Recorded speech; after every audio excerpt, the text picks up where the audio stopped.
Thank you for joining us on Torchlight Productions Radio Network, an exclusive podcast of Torchlight Productions Recording Studio in Bealsville, Maryland. For more information on Torchlight Productions Recording Studio, you can contact us at 301-801-6868. Sit back, relax, and enjoy the show.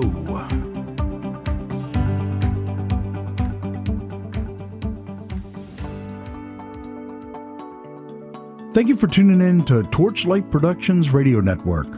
My name's Mike. I'm the producer here at Torchlight Productions Recording Studio. This is our third episode. I want to thank everyone for tuning in and thank everyone for your support. And I'm here with Jeff Veit, the engineer here at Torchlight Productions Recording Studio. And we're also joined with Tomy Wright, percussionist, guitarist, singer-songwriter from Jefferson, Maryland. It's good to have you here with us, Tomy. It's my pleasure, gents. Yeah, it's good to have you here, Tomy.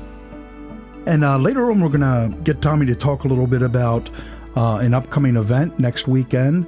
It's Step Up, Frederick Student Songwriting Contest, sponsored by Chords of Courage. But first, Tomy, I want to get you to talk a little bit about your band, who's going to be playing for the Chords of Courage event. Sure, Mike, thanks. Really appreciate the opportunity to speak about the band in this whole event. The band is comprised of members of the Frederick Acoustic Music Enterprise, or FAME, and we're very fortunate to have them back again from last year. On guitar is Scott Barrett. On bass is Barry Bryan. On keyboards is Pat Post. And I play percussion, and we all do backing vocals. Very good, Tomy. And I remember last year we were involved in the contest, and we were one of the lucky studios that got to work with one of the winners of that contest. And it was a pleasure working with you in the studio back then as well as other projects that you've had here. Yeah, Jeff, this is my go-to studio in the area. I've got several projects with you, and you recovered one of my missing sessions that I'm forever indebted to you. But yeah, this is really a great place, and FAME really appreciates your affiliation. You being one of the 11 sponsors of this contest, so this is really great. Well, we've really enjoyed it, and I'm absolutely honored to be a part of it again this year. And we do look forward to doing this every year that this contest is going to be going on. Hopefully it's going to continue. Yeah, we're hoping for a long run. Karen Dale, who is the CEO of Chords of Courage, and she's the director of the contest, and she's really delighted. So on her behalf, I'm speaking about this to you all today. So Tomy, how many years have you been doing this project? So this is our second year. First year, our inaugural year, was extremely successful, and people who were affiliated last year immediately said, yes, if you're doing it again, they wanted to be a part of it. So we're going to build on that success and looking towards the future. Fantastic. That is fantastic. Okay, Tomy, tell us a little bit about the process of how this works. Sure. The foundation of this whole event is based on the fact that we firmly believe working now with young people to create socially conscious songs and actions, we help create socially conscious citizens. And so Karen's vision was to start a dialogue just in society in general, where we may have differences of opinion, but there's no need that we can't discuss these things. And as we look at courageous people through history who've had to overcome difficulties, they've inspired people, they've done good. So it made something born out of tragedy, maybe an inspiration. And so the process is the students are provided the opportunity to submit a song subject of somebody who meets this criteria of overcoming something. And once it's determined a worthy subject, we have a series of workshops where the kids can go, and these are free. We had 5 this year, and they're led by award-winning songwriters. Heather Audrey Lloyd was one for 2 sessions in January. And then we had Andrew McKnight, another local songwriter, who did 3 of the workshops. So the children have the benefit of the workshops, and they get their songs down, and then they submit them. And once they're submitted, they're judged and once they're judged, they're provided to the band. So it's an interesting thing because for the most part, this is the first time for the students to actually write music or write a song. And so it's not a talent show. It's basically looking for the content and a song. So when we receive the song, it's usually a cappella. There's no musical accompaniment.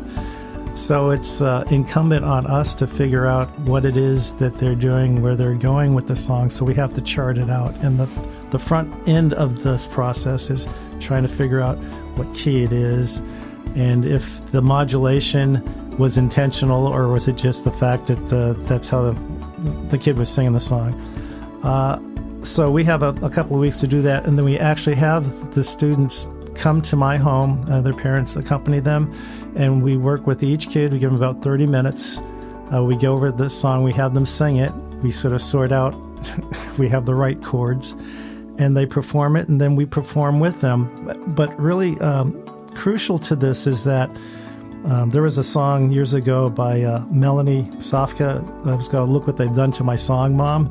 So we try not to take our years of experience and say, well, it really should be played like this, or it ought to be something a little different. We really want to be faithful to what the student's intent was. And so that's where the pleasure of this is. And what's really heartening for us is that we see the 7th, 8th, 9th, 10th, 11th, 12th grade kids as contemporaries, as peers who are endeavoring to make music and to bring a message to people. So that's the process. And actually, you know, when you guys did this last year, this is the whole piece of the puzzle that I didn't know about. And I'm really glad that you went over this with us, because we were only involved with it at the point where you guys were having the awards ceremony, and then we found out who we were going to be working with, which one of the competitors we were going to be working with in the studio. But everything that went on before that was something we were really not privy to. So thank you so much for sharing that with us. Sure, it's our pleasure. And the other component this year, Karen has the students actually build on that inspiration for a community service project. So it's true to the intent of this is to make people aware of their communities and to actually give back and to be inspired. So it's a win-win all around. So I had a quick question about the types of subjects that the kids had this year. Were they similar to the ones from last year, or did things change a little bit? No, there's a continuity. But I mean, when you're talking about people of courage, and it's interesting if you look at it from a historical perspective, there was a song written about Helen Keller from the late 1800s, and we have songs about the Holocaust. We have songs about the Civil Rights Movement. We have songs about a local effort in Hagerstown of a father who lost a daughter, and he started a nonprofit to help kids. So it's as current as today, and it goes back. So it's really heartening to have a song about Amelia Earhart. We actually have a song this year about Flight 93 that went down in Somerset, Pennsylvania. So it's heartening to have a 7th grader writing about a Polish priest who actually snuck into a Nazi concentration camp and was captured, but he was doing that for the resistance. So these kids are really switched on. Such an amazing project. It's like you said, Jeff, it's an honor for us to be a part of it. And I guess the students must be really excited about this. I'm sure they're really excited about the project. Yeah, in the process, it's interesting. Everybody comes in, we're kind of tentative for the first several moments. Everybody's kind of getting acquainted. And as we go through the music, you see in that short period of time their confidence just develop as we go over the songs a couple of times. And it's also touching to have a mother or father or the parents there see their child right before their eyes blossom as sort of, well, as a musical entity. Oh, yeah. And we actually have several families who are participating. There's 2 sisters who have songs, and there's another family that actually has 4 students as finalists. So this is a family community event and effort. That's really neat. And you said that there's a family that has four of the kids? 4 finalists. 4 right. finalists are in this. That's amazing. That really is amazing. I'll tell you one thing that I find interesting.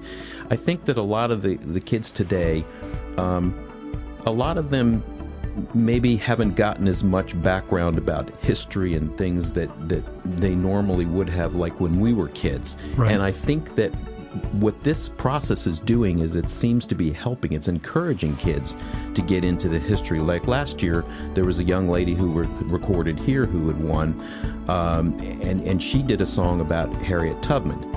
So that entire story about Harriet Tubman and the Underground Railroad, that was a very interesting part of history, American history.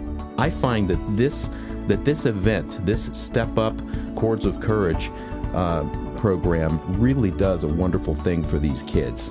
It seems that there's a lot of scholarship that goes into it, and that's what really impresses me. So they do the research, and then they're willing to take the instruction from our professional songwriters about the form and the standard things, the verse, the chorus, the bridge. Some of the band members were complaining about these bridges. We're just hoping for a verse and a chorus, and then we had to figure out, okay, is this a bridge or not? But they have all the tools to craft songs, and there's some songs, as I'm learning this stuff, even driving into work or sitting at my desk, they're kind of earworm songs. I mean, they've got catchy riffs and melodies, and I could see people much older actually taking these songs and performing them, making their own songs. So I mean, the quality is that good. So I guess when you give somebody, if they have the willingness and you give them the tools, then you shouldn't be surprised at the outcome. So this is a great pleasure for me. I'm curious, is this something that's exclusive to this area? Karen believes that this is unique in the world. I don't know if I can go that far, but there isn't anybody else that I'm even aware of. I mean, the premise of, taking somebody courageous and then going through all these steps and then actually, performing. So I'd say this is a one of a kind. But she's not selfish in this. We want to make this the model so neighboring counties can get involved. Right now it's exclusively for Frederick County, but we're inviting officials and other people to come to the award show and see if this is something that they can do. That would be great. That would be great if this caught on. I can see that happening. I know, right? I can definitely see that happening. That would be great. And she's a wonderful lady. I can absolutely see that she, that's the way she would be about this. Yeah. She would want this to catch on. I think, and we've had this conversation, that it's like a recipe, but the secret sauce and the ingredients are the willingness of the members. So the band is doing this. And we're getting paid to do this portion, but last year the recording session and everything after that was on us, and so there's an opportunity to go beyond just being the professionals. We've taken to the next level and continued to give, and this is what she finds amazing, because we've spent a lot of time doing this, and it becomes a labor of love. And I think the reward is seeing the children feeling a sense of accomplishment, having something on the other end, even if they don't get a chance to record, the chance to get on stage, perform for their families, for their friends from school. It's great. We actually have one of the contestants this year is having family come in from Pennsylvania, from Philadelphia. Wow. And this particular student actually has 2 songs in the contest. So this is pretty exciting stuff. that is exciting. I'll tell you, the other thing that I really like about this is, and I can speak for the studio here, that we love working with young people. I know for a fact that there are a lot of young people, for instance, not to move off of the topic here, but a lot of young people like to come in here that are interested in, for instance, recording engineering, and they ask me if I would spend some time interning them here, and I'm always happy to do that. But my point is that working with young kids is just very, very rewarding, because I look at it like we're passing something on to the next generation. It's a very important thing, I think, that we do. We found that from FAME, part of our purpose and goal was actually to have opportunities to mentor. And so with all of the band members being FAME members, we're actually meeting that goal too, because FAME's goal is to nurture, preserve, and promote acoustic music of all genres. And so everything that this contest is about, touches all the things that FAME is looking to do. And FAME is actually giving honorary memberships to all the finalists. So we have 10 new FAME members at the end of the contest who'll be part of our organization. And then FAME has other things that we do in the community. And so this is just really a great thing. So that's an automatic thing, that all the kids that participate in this and that actually get into the finalists, they have an honorary membership to FAME. Yeah, normally it's a $10 student membership, but we waive that to have them be members, and they get the newsletter. And the fact is that they're part of our organization, and we have a lot of different things. And FAME is an awesome organization anyway. Right. I've seen some of the things that you guys have done. Yeah. So, Tomy, want to tell people it's next weekend? Yeah, it's next weekend, Saturday the 13th at the Frederick Community College. It's the Jack B. Cosmo Theater. Doors open at 7:45. And plenty of seating. Tell your friends, bring a friend. And we're really looking for a second year of successful performance. And we just hope you all come out. The kids actually, part of those projects that I had mentioned before, there'll be tables set up, and people coming can be engaged by the kids, telling them about their particular projects that are resulting from their inspiration. That's great. Well, we'll definitely be there. Yeah. Just like last year. And once again, Tomy, it's just it's a pleasure to have you out here. Thank you so much for coming and talking about the project and being here with us. We definitely support it, and we are honored to be a part of it, and we will definitely be a part of it next year, because we definitely support everything it's about. As long as we're invited to. As long as yeah. Oh, I'm sure Karen's not going to turn you guys down. Yeah. So, all right, you've been listening to Torchlight Productions Radio Network, and with Jeff Fight, the engineer, and Tomy Wright. And I want to thank you guys for tuning in. And from all of us here at Torchlight Productions, want to wish you a good night. Thanks again, Tomy, for coming. Sure, my pleasure. Good night. Good night.